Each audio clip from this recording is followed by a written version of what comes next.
This is Democracy Now!, democracynow.org, the War and Peace Report. I'm Amy Goodman.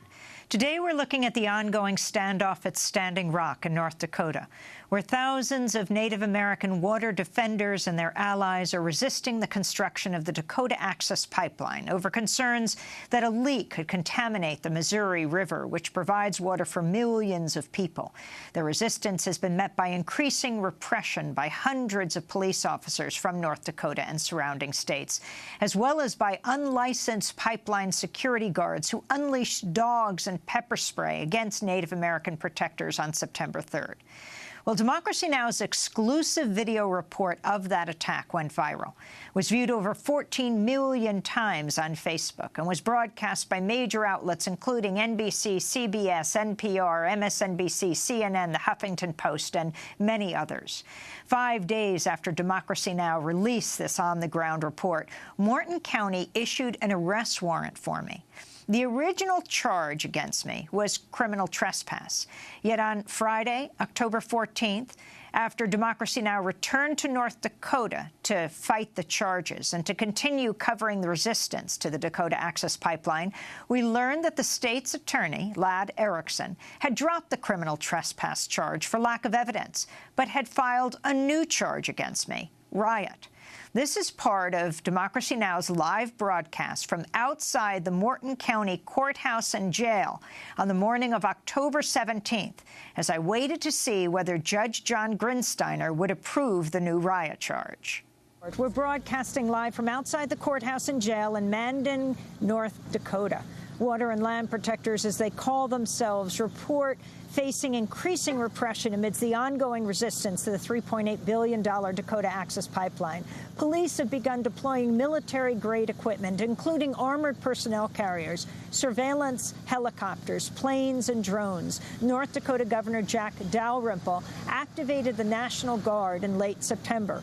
Roughly 140 people have been arrested. Some report being strip-searched in custody at the Morton County Jail, even when they're facing minor misdemeanor charges. This is Dr. Sarah Jumping Eagle, a pediatrician on the Standing Rock Sioux Reservation, a member of the Standing Rock Sioux tribe. When I was taken to the jail, first I was taken by a corrections officer, transported from the protest site to the Morton County Jail. And then when they took me in there, you know, they had to take some basic information.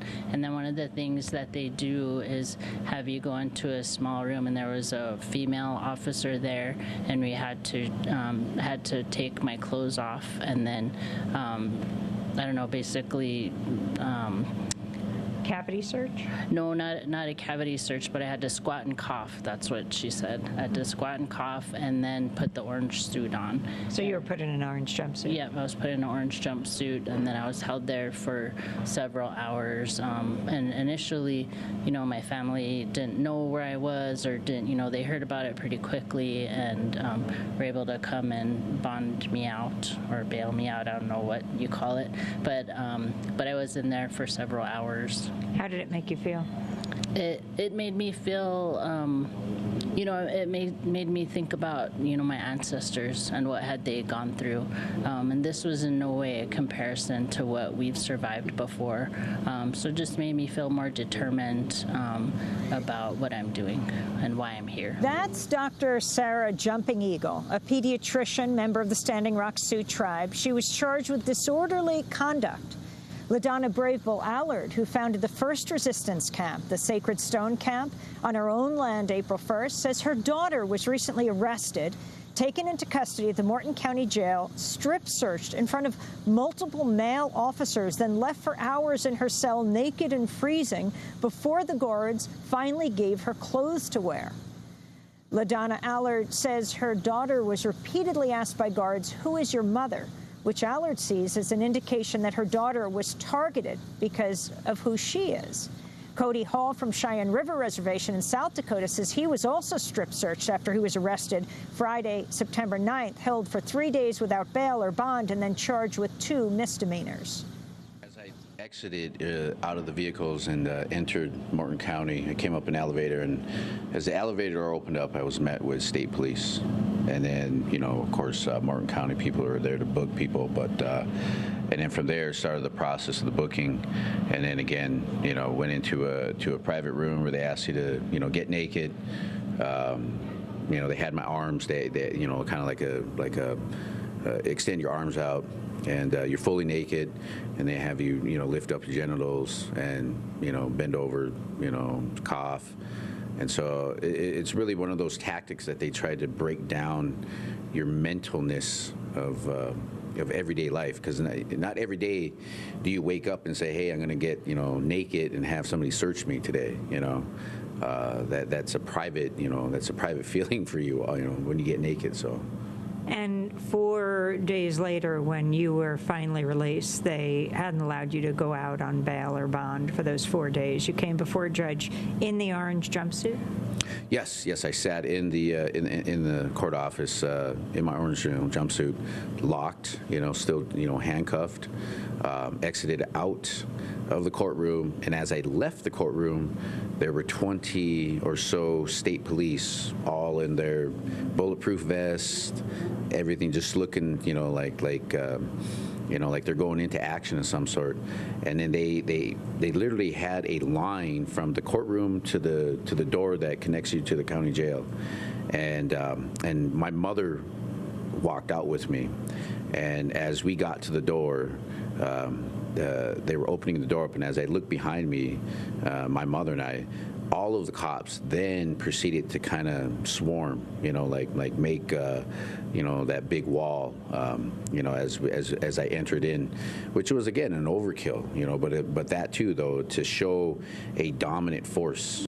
That was Cody Hall, who was arrested on 2 misdemeanors, held for 4 days, strip searched here at the Morton County Jail just behind us. Well, for more on the resistance to the Dakota Access Pipeline, the police crackdown, we're joined by 2 guests. Winona LeDuc, Native American activist, executive director of the group Honor the Earth. She lives and works on the White Earth Reservation in northern Minnesota. And we're joined by Tara Hauska, national campaigns director for Honor the Earth. She's a Ojibwe from the Cochiching First Nation. We welcome you both to Democracy Now! Winona, let's start with you. We have spoken to you intermittently through this resistance. Where does it stand now? Well, as far as we are in, I mean, I'm just looking at the big picture. Right now, there is about 900,000 barrels per day of oil coming out of this state, and they project that into 2019.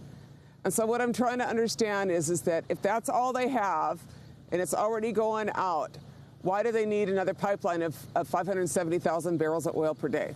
In other words, they're already meeting all the demand. For the next 2 years, that's all the oil that's in there. And this is really what we call this is the Dakota Excess Pipeline. The Dakota Excess? The Dakota Excess Pipeline. This is really about spites. It's really about spite. What do you mean? It's just really about hating. You know, it's just really about trying to put something in across these tribes. It's exactly what the chairman and you said before. If they wanted this pipeline so damn bad, they should have put it north of Bismarck. You know, and they should not have violated the law. The whole pipeline was approved through something called the Nationwide Permit number 12, which means they could cut it into a lot of little pieces and never do an EIS and pretend like, you know, that's intended for like if you have like a pipeline from a school to the water service center or something like that. It's not intended for a 1,600-mile pipeline. Total misuse of the law, you know, and the president really needs to intervene and uphold the law. Tara Hauska, you have been following these protests and the level of militarization in response to the protests. You were there on Saturday. We spoke to you at one of these peaceful marches of hundreds of Native Americans. Yeah, I mean, we've seen this incredibly militarized response from North Dakota that has been so over the top in reaction to Native Americans peacefully protesting, praying for the land, praying for the water. These are women and children that are out there. I mean, we saw the most recent one on Indigenous Peoples Day. They had Native Americans out there praying for the land. They put a teepee up in front of the actual pipeline route, and they called that a riot. There's nobody there rioting. They're doing that as North Dakota is doing that as it's increasing the amount of militarized response, militarized force. They're calling in other sheriffs from other states. They're upping this incredible amount of police force for no reason. Well, all for this pipeline. Winona, who profits from this pipeline? Who owns this pipeline? Well, Enbridge, you know, we just spent 4 years fighting Enbridge. And Enbridge and Marathon Oil just bought a third of this pipeline. And you fought them in northern Minnesota. We fought them in northern Minnesota, and in August they announced that they had canceled the Sandpiper, which was the 640,000 barrel per day oil pipeline, pipeline from here, fracked oil pipeline they wanted to put across our territory. We defeated that pipeline, and they came out here and moved out here. But, you know, I think that the whole context that you're talking about is really important. This is pretty much the deep north. That's what it is. Nobody's been paying attention to what's happening in North Dakota. They've been flying over it, say hopes it work out for y'all. And in the meantime, Indian arrests have been consistent. There's no infrastructure. Native people are treated like, you know, third-class citizens. You know, suicide rates, everything's going on. And, you know, the governor's acting like this is Mississippi up here, and you can just do that. And now people are finally noticing. But it's been going on for a long time up here. And this is, you know, finally a flashpoint where people are saying that's enough. We're not going to let you take our water. We're not going to let you destroy that which is ours. You know, after Ferguson, the whole country saw the level of militarization of local police departments. You were there, Tara, where there was an MRAP. There's a armored personnel carrier at this peaceful protest where you offered the police water, clean water, right? We did. You know, Indigenous women went up there and we offered the police water, sage, and sweetgrass. Yep. And, you know, trying to show that we are peaceful, that we are doing this for not only our children, but their children, too. This is a people issue. Water is a people issue. What inspires you most, Tara? I think it's incredibly inspiring to go out there and to see, a line of police like that and an MRAP. And, you know, we've seen sound cannons, there's helicopters flying overhead. And there's this little group of Native American people and their allies that are out there standing there defiant and, you know, trying to defend their people and their land. I want to talk about this issue of strip searching. Winona, it is astounding to hear that even people like the pediatrician for Standing Rock, Dr. Sarah Jumping Eagle, was strip searched for disorderly conduct. Is this typical? I would say that generally North Dakota is not good to Native people and is really behind the times in terms of constitutional and civil rights.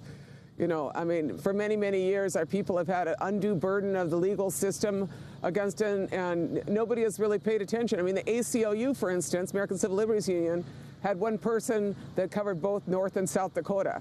A little understaffed, I'd say. You know, and that's how things develop like this. But it's wrong. It's wrong.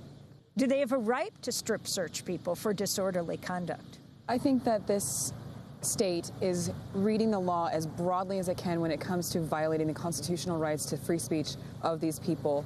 I think that they, just like Winona said, they have a very long history of treating folks in this manner, and it's now just kind of coming to light, right? I mean, we're seeing yourself being, you know, as a journalist, being arrested when you're out there on the front lines. You're seeing Shailene Woodley, a famous actress, that's out there being arrested as she's filming it, live streaming it, back to her, you know, RV. I mean, this has been happening to Native people in this state for a very, very long time, and it's just now reaching the mass. You know, people are looking at this saying, here's a Native American ceremony, and there's hundreds of police officers with a militarized response behind them. It's madness. Why do you continue to resist with this level of force against you, a raid against you? Because this is what these folks are standing here for, what I'm standing here for, is the protection of water and the protection of the future generations. That matters more than any, you know, criminal trespass or these, you know, attempts to suppress and keep our voices down. You know, we're seeing the police represent and protect a company interest more than human beings and people. These are U.S. citizens that are all here standing together, and seeing their rights violated, seeing young children afraid of the police, that shouldn't happen, but it is. That's what people were saying to the police on Saturday when they lined up all in riot gear with the MRAP, the armored personnel carrier. They were saying, who are you protecting? Why aren't you protecting us? They're clearly protecting Dakota Access. You know, they're protecting this profit interest over people and saying that we're the danger. The system's gone totally rogue, is what's happened. I mean, you know, the fact is that, You should not be protecting. How far are you going to go with this pipeline? How far are you going to push these people? How far are you going to push all of us for these pipelines? You know, it's way too militarized. It's called a mine-resistant armored personnel carrier. That's what it is, an MRAP, a mine-resistant. At what point did you need a mine-resistant armored personnel carrier in North Dakota? And seeing, I mean, local schools doing, lockdowns when these protests are happening. We saw that emergency alert, which is typically reserved for an Amber Alert for a child that's been taken, for protesters, warning in the area, it's frightening people. Well, this is just like started, we're somehow scary. On Saturday, we kept getting on all of our phones emergency alert, and then it would say something like protesters in the area. Yeah, they're totally trying to demonize us, is what they're trying to do. And the fact is that the people that are out here, you know, are trying to protect the water. They aren't making any new water in North Dakota. And this is the only water we got, same water as when dinosaurs were here. And this is what we're going to need to drink, and our descendants are going to need to drink. And all our animals, our horses, all our animals need that water too. And this is a chance to protect that water. North Dakota's already done enough to kind of mess up the water out here with all that fracking waste and starting to pretend that that's working out okay for us. It's not. It's time to stop. It's time to stop and protect the water. There are a lot of people concerned that this is escalating to a very bad situation. Are you concerned about this? Yes, I'm concerned that they are escalating it. The police are who's escalating it. Our people have consistently been praying. Our people have consistently engaged in nonviolent direct action. And, you know, we had a forum in Bismarck this last week, and it was very well attended, because I think people in Bismarck want to know why all these cops are out there, what is going on, you know, why these people are coming in here. So, you know, I'm saying to people of Bismarck, people in North Dakota, we're here because it matters. I'm from northern Minnesota, and bad things happen in North Dakota and head my way, whether they're pipelines or emissions from your coal plants. You know, affects all of us. So, you know, it is time to say our civil rights, our constitutional rights are all being violated. Winona, you're leaving here in just a few hours to go back to Minnesota to fight another pipeline? That is right. I also have to say hello to my grandchildren and my children. They've been asking me to return. But, you know, what I would say is that, so we're facing this other line, Line 3, it's called Enbridge Line, 760,000 barrels per day of tar sand pipeline proposal. Same route. You know, we defeated the Sandpiper, which was proposed, a brand new pristine route, as opposed to the 6 pipeline-wide aging pipeline infrastructure in northern Minnesota that goes around across Highway 2. Enbridge now wants 760,000 barrel per day pipeline called Line 3, and it's their single largest project. So I'm going home. Hearings are starting on that. So I have to face that. And you know, that's the one that's going into Wisconsin. That's why Dane County was also out here, is because they're facing the biggest tar sands pipeline ever. It's a twin of that. You know, and they're and with the bad governor and you know, doesn't want to protect the people of Wisconsin. That's why he sent those people out here too. But they are projecting they're going to have a big battle on that line 66 going through Wisconsin, as well as in, you know, northern Minnesota. You know, and I told Enbridge, I had a meeting with them. I said, we know how to camp too. We know how to camp too. You know, and we aren't going to let you get that pipeline. You know, they didn't get the last one. They didn't get the Sandpiper, and they're not going to get Line 3. And so they should move on. Enbridge itself, you know, big investor in this, they have a $4 billion wind portfolio. I'm like, put some wind up. We'd like you. Do something real. Don't call this energy, you know, security, national energy security for the future, energy self-sufficiency. That's a pipeline. That's not helping anybody, except for those oil companies. Wind, solar, efficiency. These houses out here are just freezing in the winter. People freeze to death because they don't have adequate infrastructure in their houses. They got a 50-year-old health clinic. Do something for people if you're going to invest out here. Tara Haskell, what is it like to be on the front lines of these protests? When you're out there, you are in a very rural place. I mean, North Dakota is a very rural state, and there's very limited cell service. There's very limited connection and connectivity to the outside world. And when you're out there and you're facing a, you know, line of police that are armed with assault rifles, there's an MRAP, there's whatever military, there's helicopters overhead, it is very scary. You think about what happens if someone just accidentally, you know, gets too excited and thinks that somehow, you know, maybe we're praying too hard or whatever it is, and they shoot. You know, that's how it feels when you're there. And the police are a scary presence.